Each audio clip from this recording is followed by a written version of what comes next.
Oh hi, I'm Lay and welcome to my art channel. This is the Copic marker version of the LovelyLocks redesign that I posted the sketching/inking process of last week. You can find a link to that video in the card in the top right or down in the description box if you haven't seen it already.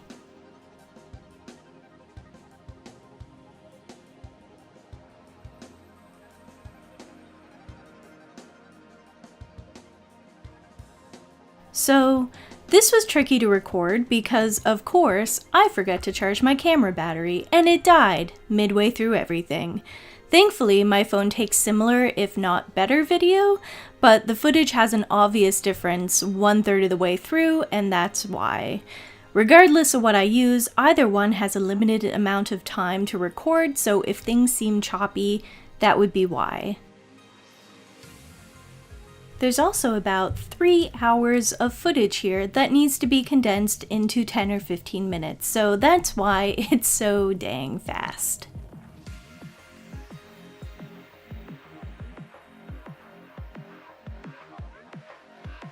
Before I talk about Lady LovelyLocks herself, I want to explain the illustration a bit.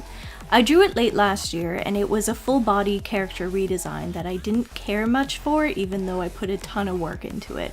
So I cropped it down, adjusted some things, and ended up with something that I feel is both Pastel Goth and true to the original Lady LovelyLocks design, which I'll post right about here for you to see if you aren't familiar with the character.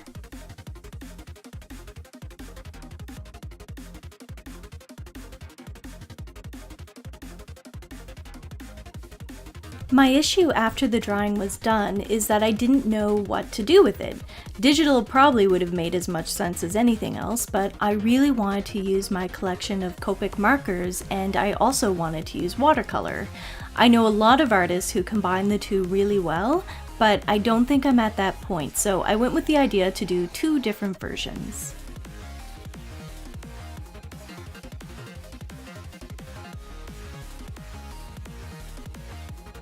This, obviously, is the Copic marker version. For anyone not used to art mediums, Copics are an alcohol-based marker. Because they're alcohol-based, they dry down fast, but they also blend really well. There are other brands of alcohol-based markers. I own some by Studio Series and Touch, and I owned Prismacolors and Pro markers when I was a teenager, but Copics have the absolute widest range of colors. The more colors, the easier to get them to blend. The downside is that they're super expensive. I own the 72A set of Copic chows, and they ran about $4 per marker on Amazon.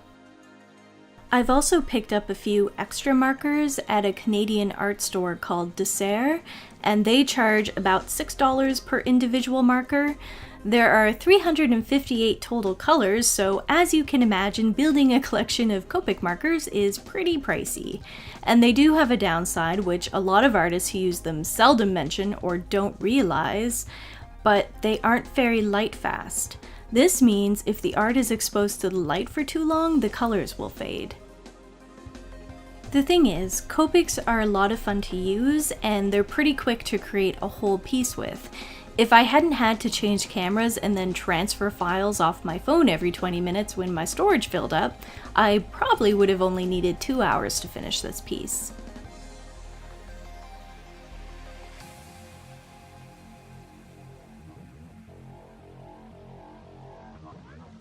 I did cut out a bit of the footage, by the way.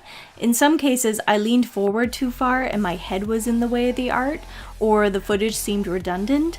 I did use a silvery paint on her jewelry, but deleted that footage since you can't see it in the end result anyway. I may use it again in the watercolor version, in which case I'll keep that footage in.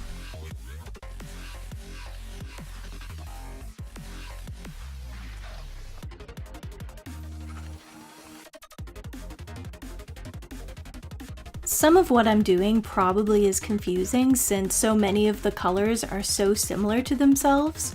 With the skin, I laid down colorless blender, which is essentially a marker of just the alcohol base, so that the colors going on top came out a lot smoother.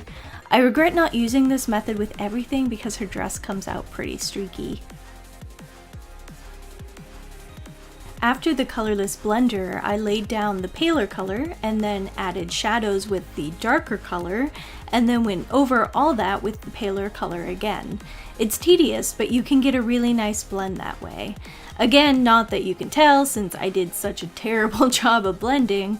I definitely need more practice, and Copics really do need practice as much as any other art medium.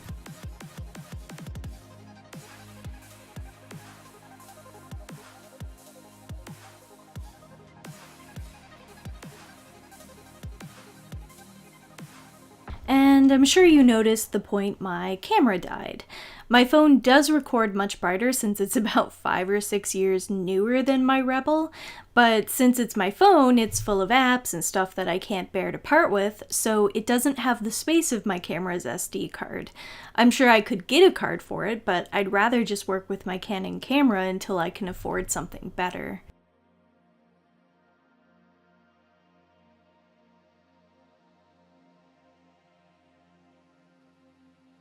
Here I am, struggling to create some kind of sheer tights thing with her legs. Fishnets felt too much on the goth or punk side of things, rather than pastel goths who seem to prefer solid or patterned tights. I thought it would be super simple to do, but the grays did not want to blend well at all.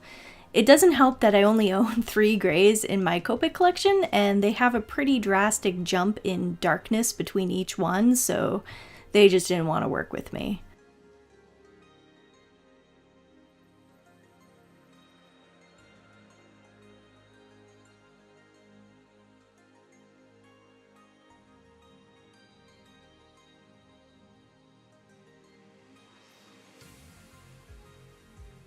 I think I've covered enough on the art, now to talk about the character it's based on, Lady LovelyLocks.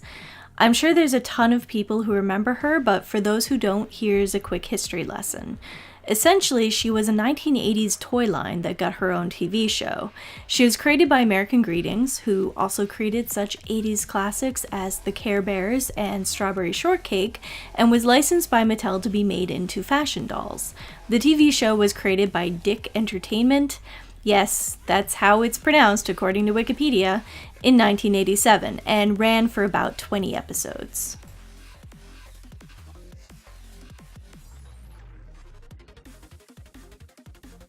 As a kid, I was obsessed with things that fit my aesthetic at the time, which was basically ponies and bright colors. This meant My Little Pony were some of my favorites, but I also had my share of Barbies and other fashion dolls, often with horse or pony accessories.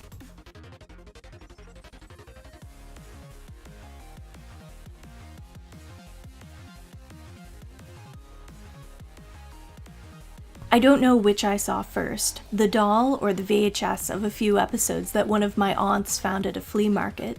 I think it was the doll, which my older cousins owned and I coveted.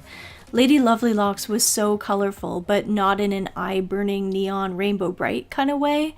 I did, and always have, loved brightly colored hair too, and to think that her hair was full of cute animals that gave her whatever colored streak she wanted, that was amazing to me. And yes, Lady LovelyLocks has animals in her hair called the pixie tails. She is a princess according to the TV show, and I think the pixie tails are her companions to keep the kingdom safe. She had friends, an enemy, a love interest, and it was basically a pretty basic cartoon that you could find anywhere in the 80s, which is probably why it only lasted for 20 episodes.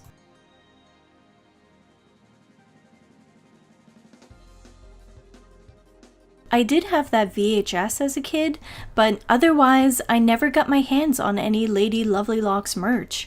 I never even saw it in stores, so maybe I was too old and missed it.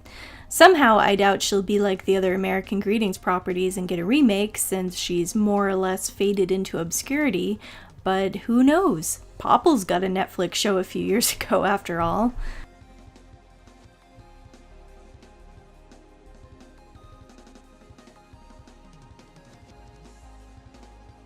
Well, That's my quick history lesson on Lady LovelyLocks and my unrequited love for her as a child. It will probably be a couple of weeks before I post the watercolor, but when I do, I'll discuss the actual character design aspects of these illustrations now that we've got introductions out of the way, including why I chose to modernize her as a Pastel Goth, if that isn't super obvious already. If you have any questions or would like to reach out to me, feel free to comment below or see the description box for all of my social medias.